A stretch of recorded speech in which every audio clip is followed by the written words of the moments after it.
It's the Joe Concha Tunnel to Towers Foundation Sunday morning show. Now, here's Joe Concha. Welcome, everybody, on this Sunday morning. I love this time of year. I got to tell you, like September, October, you live in New Jersey, where I am, New York area, the weather, this is perfect. It's not hot. It's not cold. It's cool at night, so you sleep better, and the leaves are changing. I got Major League Baseball, the Yankees move on. I hate the Yankees, but fine. My Cubs move on. Yay. And then I got NFL football on a Thursday. I got college football on a Friday night. I got college football on a Saturday. I got football on a Sunday. I got Monday night. It's the most awesome time to be me. I'm just saying, and maybe you feel the same way as well. Somebody you don't want to be is the Democratic Party at this point. They are such hypocrites. I cannot get over the fact that I look at sound bites from not too long ago, all right? For instance, this is Joe Biden, okay? This is when he's running for president in 2008, and he is talking about how sanctuary cities are kind of a bad thing. Yeah, really bad, and yet we have a mayor who's about to be elected in Zohran Mamdani in New York that will absolutely make New York sanctuary city times 20 because now he wants to put millions of dollars into legal funds for those who are being deported by ICE and need lawyers. Yay, that should fix the city. Anyway, here's Joe Biden back when he was running for president, back when his brain was not turned to applesauce. Cut one, go. Pick up the New York Times today. There's a city not far across the river from my state that imposed the similar sanctions. And what they found out is, as a consequence of that, their city went in the dumps, in the dumpster. Stores started closing. Everything started to happen. And they changed the policy. Oh, yeah, that's true. It was true then. It's true now. And yet Democrats, all you have to do is say, all right, you know what? Whether you're the mayor of Chicago, the other Brandon Johnson, or whether you are Mamdani, or in this case, I guess Eric Adams is still the mayor, I guess, kind of, sort of, or whoever, Karen Bass in Los Angeles, just say this is not a sanctuary city anymore because it's draining our resources. Healthcare. My wife's a doctor. I'm telling you, there's people that go into the emergency room all the time that don't have documentation. And when they don't have documentation, they still have to be, treated because that's the rule of emergency rooms. That if you go in, well, you're going to be treated regardless of whether you have insurance, whether you have an identification. It does not matter. And more and more people are going to places like that where, again, the doctors, they have to be paid. They're working I can't say it, butts off, and the nurses and the hospital staff, forget about it. And then we're talking about education, where I won't say who, but in somebody very close to me, their schools are falling apart because there's so many illegals coming into it that don't speak English. It's disrupting classes. And look, what can I say? Thank God that Donald Trump closed the border, the president. But at the same time, we still have millions here who are draining our resources completely. And sanctuary cities is something that Democrats support. So if I'm Jack Chitterelli in New Jersey, I say absolutely that Newark and every city here in this state has to go away as far as being sanctuary. And I think he wins that election. And I think he will win that election, by the way. And we'll talk about that a little bit later. Anyway, this is Joe Concha, the Tunnel to Towers Sunday morning foundation show. Back with more in just a moment. It's the Joe Concha Tunnel to Towers Foundation Sunday morning show.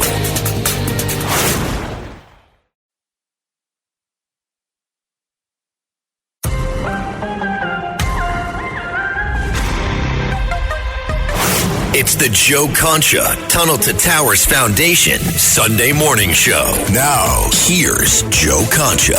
And let's bring in our VIP guest of the hour. That, of course, is Sabastian Gorka, Deputy Assistant to the President, Senior Director for Counterterrorism, National Security Council, and a funny guy, actually. Sabastian, no one gives you enough credit for your sense of humor and realizing that when you're done working for the government, working for the Trump administration, protecting this country, that you will be the next Bond villain.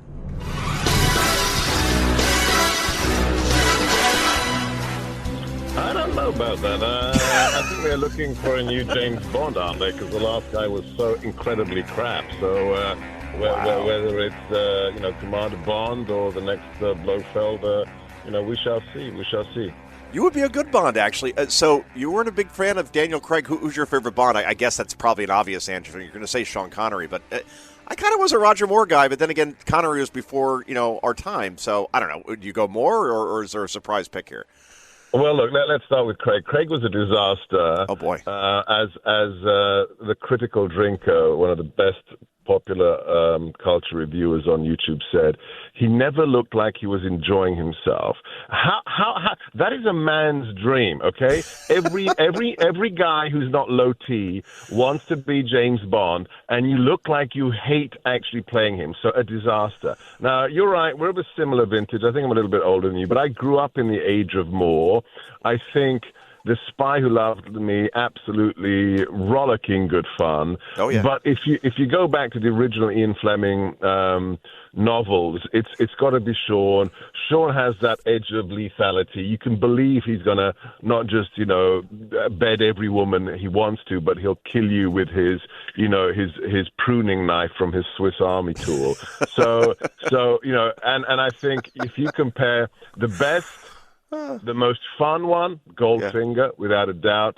The most classic Fleming-esque one has got to be From Russia with Love. So I'll go with Sean. Okay. But I'm glad we're talking about the important stuff today. Exactly. No, see, that's what you get on this show. A Sunday morning, maybe you're having a liquid brunch right now, and you find this conversation to be the kind of conversation you would have over a liquid brunch. So we appreciate Sabastian Gorka joining us. Somebody else I wouldn't want to be, besides Daniel Craig after that scathing review, is Hakeem Jeffries, because he's having a tough week. We have a Democrat shutdown going on, and the sombreros just keep coming now, don't they? And it's funny because the first Trump administration, which you were also in, you're one of the rare people, if not the only person, I think, to be a part of both administrations. Navarro. No, me and Navarro and Miller. Don't forget. That's right. And, of course, Stephen Miller. Yes, who is quite ubiquitous on cable news these days and everywhere else for that matter. So 3 out of, many, many dozens are back for Trump 2.0. But I think the first administration, maybe they were a little sensitive to the criticism from CNN, MSNBC, New York Times. Now you're just laughing in their faces and saying, yeah, all right, you know what? You're mad about the sombrero on Hakeem Jeffries. Guess what? We're going to keep them coming. There's going to be more. They're playing him in the White House briefing room. It's just amazing. So just comment on that as far as like the attitude of the Trump administration and the fact that the way they're mocking Democrats right now seems to be getting to them pretty badly. Look, just a hat tip to the press team, where there's another twice round presidential appointee, Stephen Chung. So whether it's Taylor Budowich, whether it's Stephen Chung, whether it's Caroline, this is a very different press team. In the first administration, it was like getting past the gatekeepers as a politically commissioned officer of the president to go on TV or radio. I mean, it was almost an impossibility. This time around, they want us out there. They want us destroying CNN. They want us. I don't know if you saw my video with Politico. I did not want to be on that stage with their White House correspondent. I did it as a favor to the comms team because they said, go there and destroy them. And it is perhaps one of my most viral and fun videos out there. Look, we've come to a realization they're not journalists. There's about 6 real journalists in America. None of them work for CNN, the Washington Post, the New York Times, HuffPo, or Politico. And we are here to illuminate them for the propaganda hacks and prostitutes for the Democrat Party they are. And that's why the memes. And look, you know what's amazing? The left still doesn't know how to meme. We are the cool kids. That response to the Hakeem, AI video post the president put up that they did of J.D. Vance, it is like, it makes them look like complete cretins. So, yeah, this is a very different administration. And let me tell you one thing, if it's not obvious to everyone out there, we are having a lot of fun. I walk around the White House 14 hours a day with the widest grin you have ever seen on my face because we are getting stuff done, but we're also having fun, Joe. That's the thing. The Republican Party, Sebastian, they're the cool, fun guys. And it used to be old, stuffy, white Republican country club, kind of portrayal. And Democrats were seen as like, the cool young party. It's the opposite now. I mean, they're just so angry. And let me play for you this one clip because I think it just says it all. This is a cut 5, Mr. Producer. This will be Hakeem Jeffries really, really upset about this, what he calls a racist video of him in a sombrero. This is cut 5. Go. And Mr. President, the next time you have something to say about me, don't top out through a racist and fake AI video. When I'm back in the Oval Office, say it to my face. Say it to my face. That's Cory Booker tough right there, Sebastian. Yeah, that's Spartacus. But let's just get serious for a second. Yeah. Charlie Kirk was a friend of mine, and that language demonstrates one very disturbing thing to Americans. The left hasn't learned anything.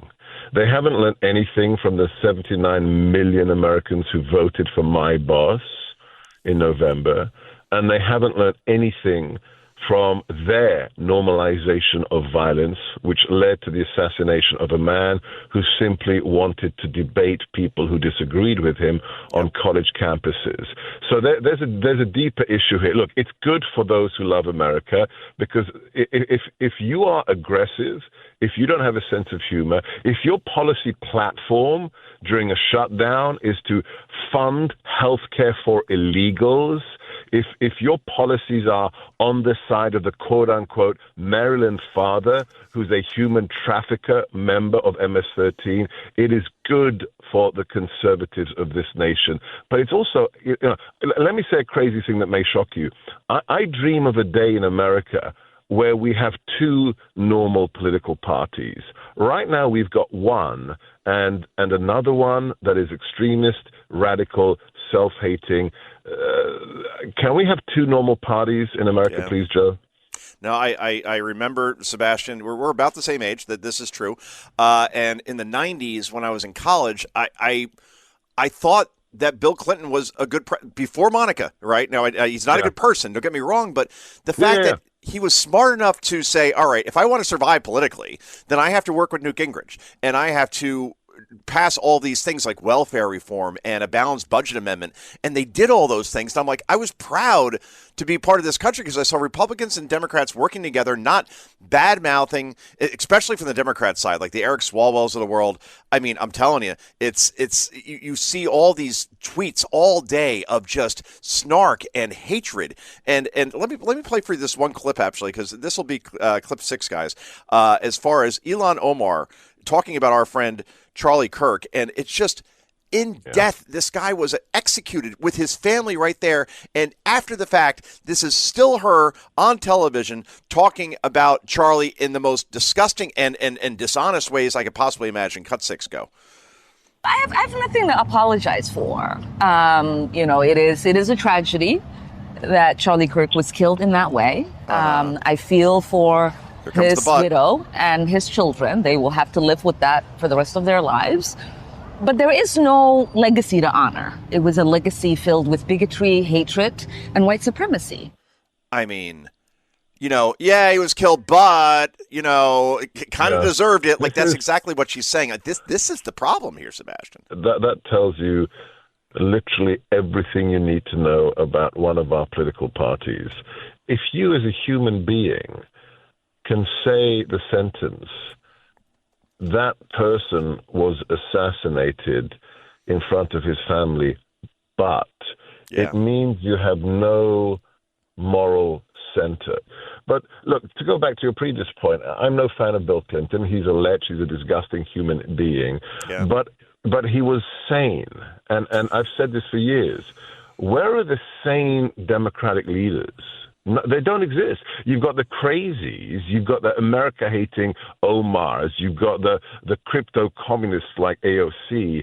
And the generation above them, the Pelosi's, the Schumers, have genuflected at the altar of their radicalism. There's no Bill Clinton to rein in the crazies, as we saw, in the 1990s, which is straight to your point. So there's no looking in the mirror, reading the room and saying, you know what, calling half of America, bitter clingers, deplorables who just hang on to their guns and Bibles, that you may want to reassess your attitude and your detestation of half of America.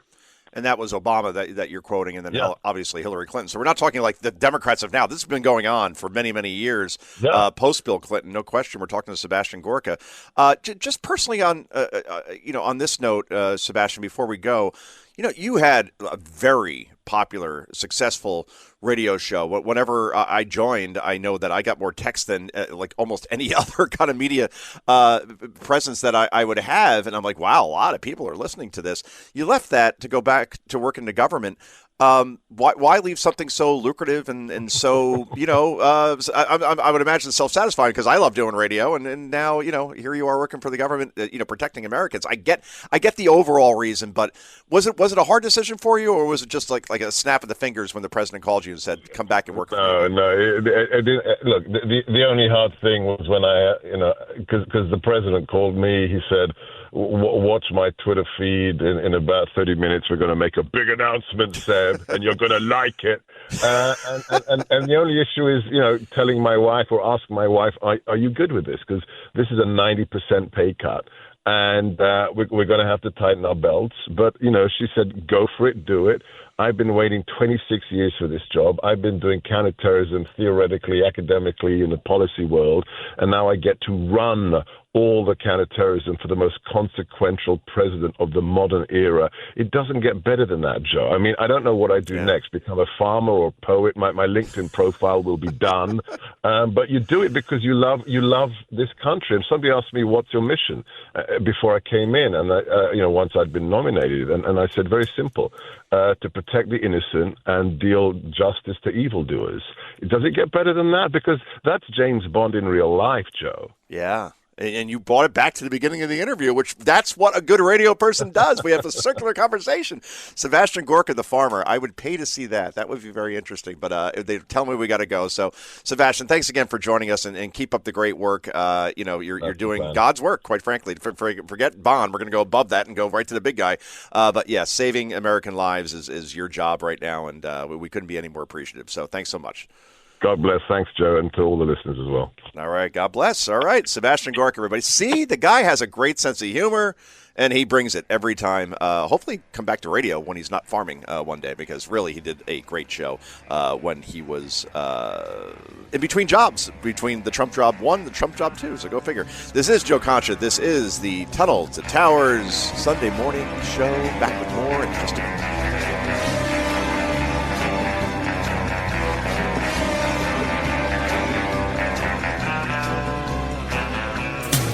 It's the Joe Concha Tunnel to Towers Foundation Sunday morning show.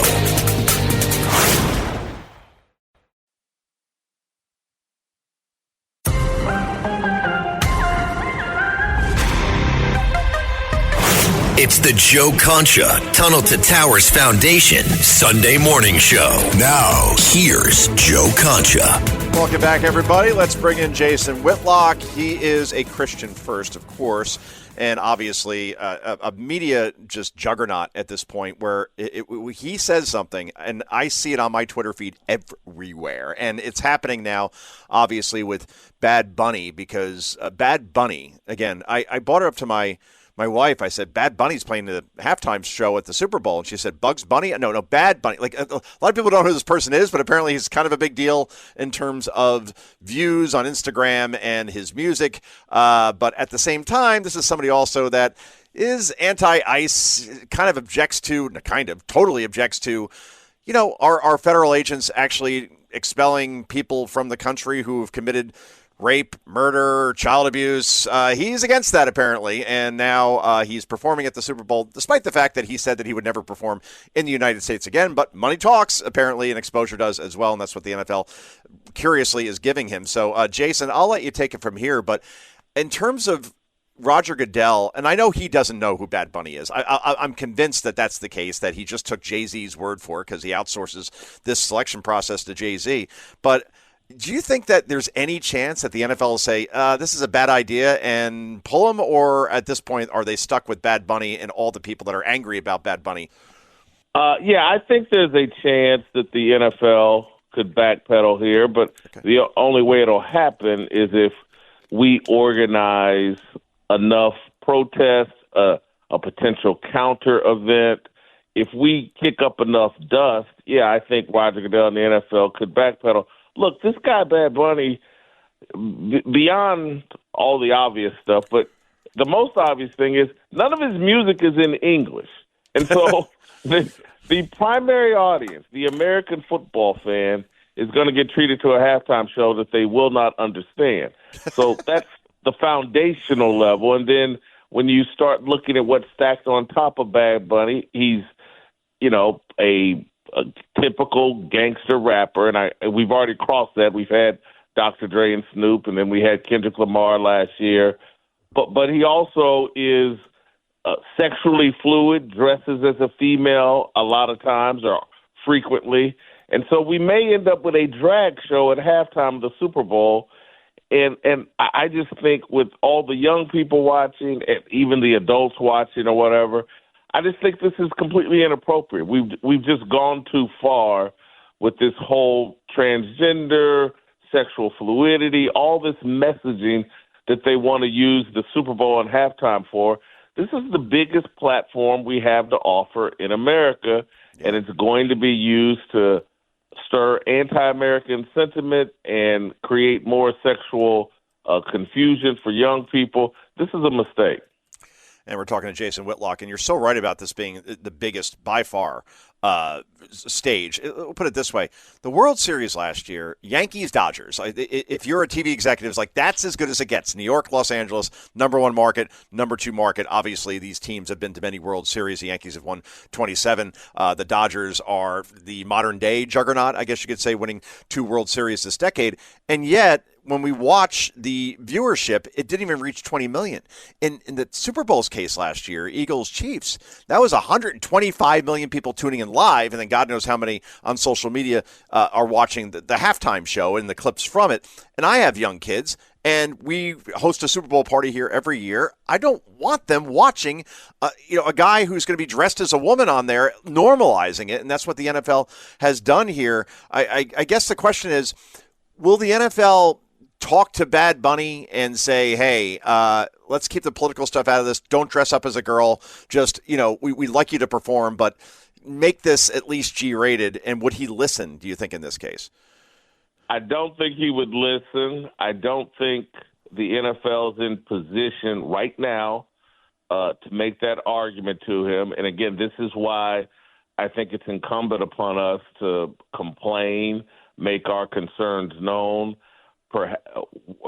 I've been talking with Joe Pasabic and TPUSA and trying to, hey, we should do a counter event. We should try to, I don't know if you remember, Joe, years and years ago, Fox TV, Rupert Murdoch, they did a counter Super Bowl halftime event when the Super Bowl halftime was pretty tame, pretty boring, pretty inconsequential. Yeah. And they affected ratings. And that's the next year is when the Super Bowl said, oh, we got to start booking real talent. And they went out and got the biggest star, Michael Jackson, the next year. We can do the same thing here, I think, piggybacking off the momentum of the Charlie Kirk Memorial Service. I would reach out to Forrest Frank. He's the hottest thing going in Christian music. Yeah. Young people love him. His music is just really powerful. Fill up some arena and pair him with Maverick City Music or Morgan Wallen or whomever and do a counter event. And I think people would tune in great numbers, and the NFL would learn a lesson. They need to back off of all this political and cultural war stuff that they've been doing. Last year, Kendrick Lamar, the halftime show, his biggest song and the biggest act, it was him singing about Drake being a pedophile. How is this appropriate for halftime of the Super Bowl? Rappers doing diss tracks on each other being pedophiles. This is out of hand. Jay-Z needs to be fired, and we need to start appealing to American sports fans. I've been upset about the lack of respect for sports fans forever. We're on the back burner. Nothing that transpires in the world of sports has anything to do with servicing actual sports fans. Some of these events have to be dedicated, directed at, hey, let's please American sports fans. Let's give them some entertainment that they understand in English and doesn't violate their Christian worldview. I'm so glad I booked you because that is so perfectly stated. And we're talking to Jason Whitlock. And the funny thing is, you made me now Google the 1992 halftime show, because I remember that 1993 was the first halftime show where they actually had a celebrity or performer, and that, of course, was Michael Jackson. That was at the Rose Bowl when they used to play Super Bowls at the Rose Bowl, which was awesome.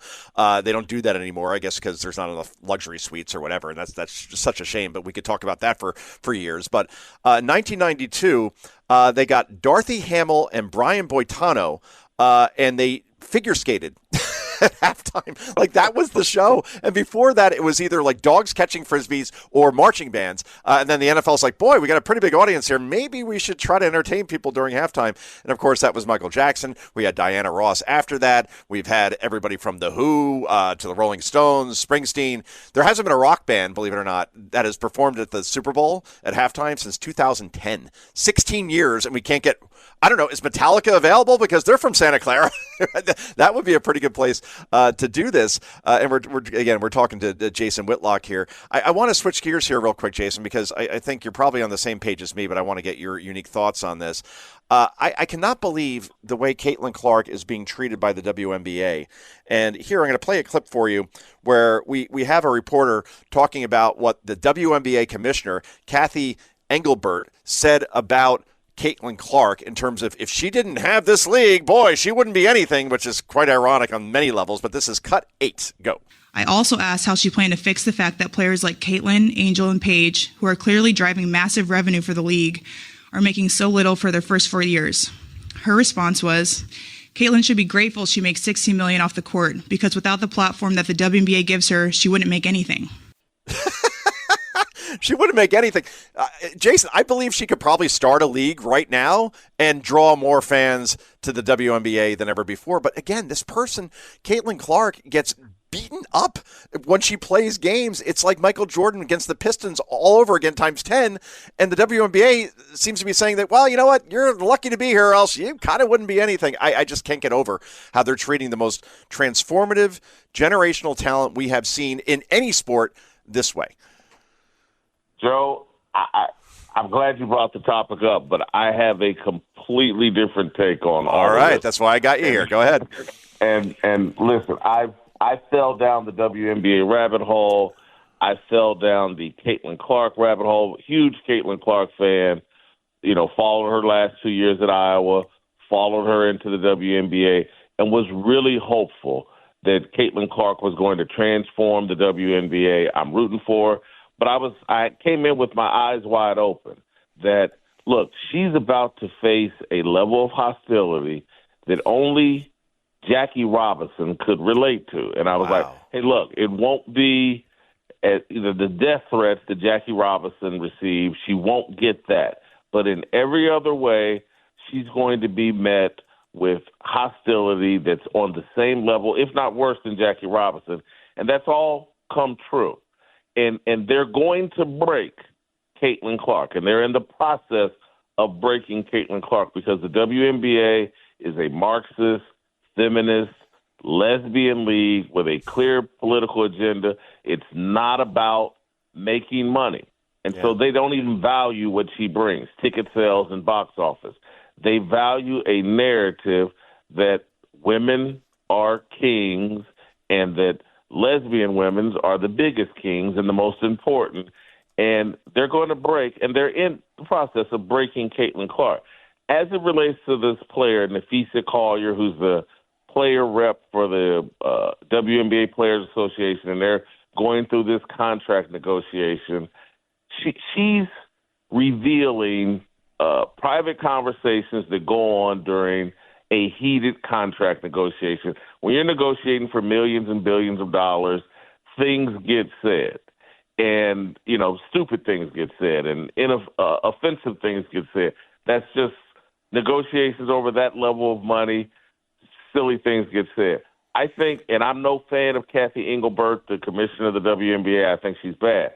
But what likely happened here is that Kathy Engelbert, in arguing with Nafisa Collier and lawyers about money, and they're making their points about, hey, look what Caitlin Clark has done. And I'm sure the commissioner said, hey, we get it. We understand what Caitlin Clark has brought, but she needs to, and you guys need to remember that this platform allows Caitlin and the other players to make money off the court, and Caitlin makes $16 million. That's likely what happened. She's telling one half of the story. The problem, Joe, is Nafisa Collier, all of these players in the W, they're unlikable. They're angry. They have the players, Nafisa Collier and the players, not Nafisa specifically, but the people that have mistreated Caitlin Clark the worst are her actual peers. They're the ones bullying her on the court. They're the ones making her bend the knee to Black Lives Matter and the whole Yas Queen, black women are the shut up, a black woman is talking movement. They're the ones forcing Caitlin Clark to, and I'm going to say this and people won't understand it. You got to fall down the rabbit hole.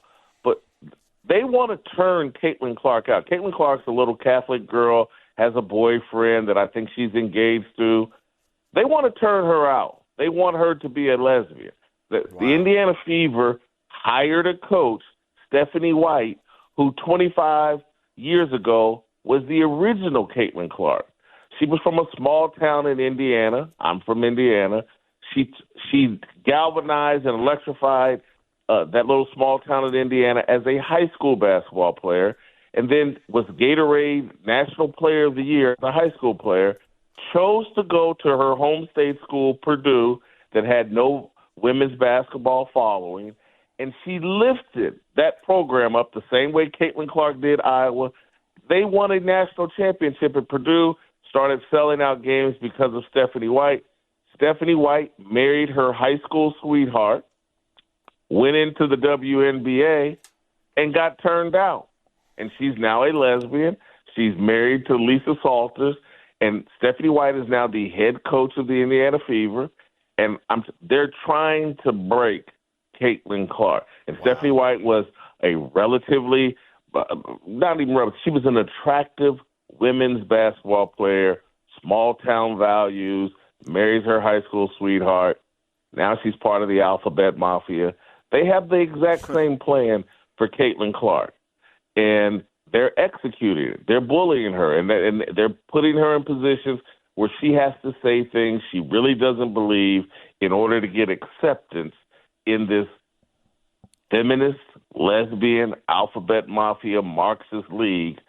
And so they're using Caitlin Clark conveniently now. Look what Kathy Engelbert said about her. All you Caitlin Clark fans should support us as we fight for more money in a league that has never turned a profit.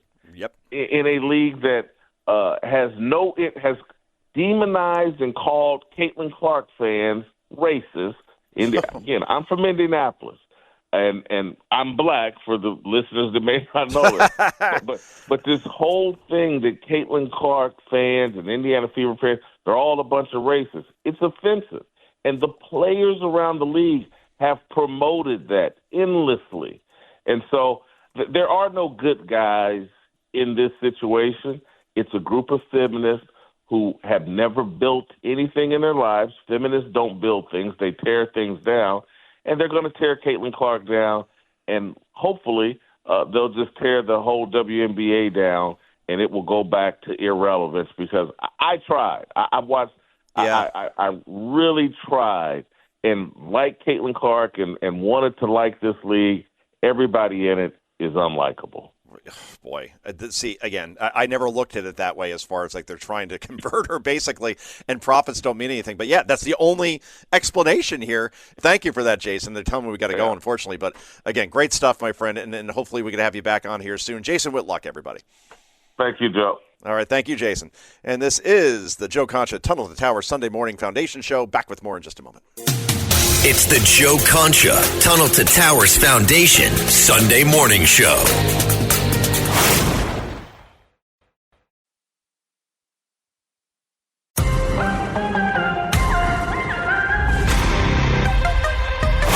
It's the Joe Concha Tunnel to Towers Foundation Sunday Morning Show. Now, here's Joe Concha. Welcome back, everybody. So, I love playing clips from the past. It's like, this is the way journalism used to be done. Tim Russert, Meet the Press, NBC, would play back a clip to a politician saying, you once said this, now you're saying this. What changed? It's not a hard question. These things are easy to find, and now no one does that anymore in legacy media on NBC, ABC, and CBS. Brett Baer does on Fox News, but, and Shannon Bream, obviously, on Fox News Sunday, but those are the exceptions. Oh, by the way, I'm a Fox News contributor. Just want to throw out that disclaimer here. Anyway, let's go to, this is interesting. Randy Weingarten, who I'm writing a book. Actually, I'm going to break some news here because I haven't shared this publicly, but I have a book coming out in 2026, HarperCollins, wonderful people there. We're going to do the 99 most toxic Americans in the country. I don't have a title yet, but, I'm getting warm on one in particular. Anyway, at the top of the list, I swear to God, is Randy Weingarten. Like, I didn't even have to think about it twice. Like, Don Lemon, like, for about 8 seconds, I'm like, yeah, maybe I'll make him that, but I don't want to give him the attention that he so craves. But Randy Weingarten, when my kids were, let's see, my son was in pre-kindergarten. My daughter was in kindergarten and first grade. Shut down schools here for the better part of 2 years. And they lost so much learning. You can say, well, they're young. What are they learning at kindergarten? Trust me. We've had to play catch-up, it seems, ever since. And now my daughter is in advanced math. Thank you very much. 6th grade. They are teaching her, I swear to God, they are teaching her geometry in 6th grade. I didn't take that till like my junior year. This stuff's tough. She asked me for help. I couldn't help her. I'm like going to Chat GPT and AI. I'm like, well, how do I solve this problem? I did not know. Thankfully, I have a friend that work for NASA, so I call him from time to time when I need help with an answer, and he finds it so amusing. He's like, wait, you're on TV and radio, you're talking about all this stuff like you're an expert, and you can't do this simple problem? So, yeah, thanks, Harris. Appreciate that. Anyway, shout out to Harris. Let's play cut 3 here, because this is Randy Weingarten suddenly now regretting that maybe she just didn't do enough to send kids back to school when she knew the data said, go ahead and do it, like from day one. Cut 3, go. So look, COVID hurt. And I hope next time, I don't think I did enough. And I was on your show how many times saying we needed to open schools? No, you didn't. We needed to open them safely. No, you did not. I think we all have to figure out how to make schools a priority if, God forbid, there's another pandemic. Oh, screw you. You were not on TV during COVID saying we need to reopen schools. You were saying that teachers could die and we have to be safe and we have to follow the data. When the data said that, well, you're 5, 7, 9, 25, 40, that this had no risk whatsoever, basically for everybody. Unless you had a pre-existing condition, regardless of age, COVID was basically a cold. We know that now. It came from a lab. I could say that now. If I said this before, the Government Disinformation Center would probably shut me down or shut down my Twitter account. Well, those days are over. Anyway, Randy, screw you. I don't know what to say, but you are the number one person in my Most Toxic Americans book. I announced it on the air. Thank you for joining, everybody. You now can share this news with all of your friends and buy the book once it comes out in 2026. Thank you to Sabastian Gorka, Jason Whitlock. We get the best guests on the show, don't we? Tune back in next Sunday, 11 a.m. Eastern Time. This is Joe Concha. This is the Tunnel to Towers Sunday Morning Foundation Show.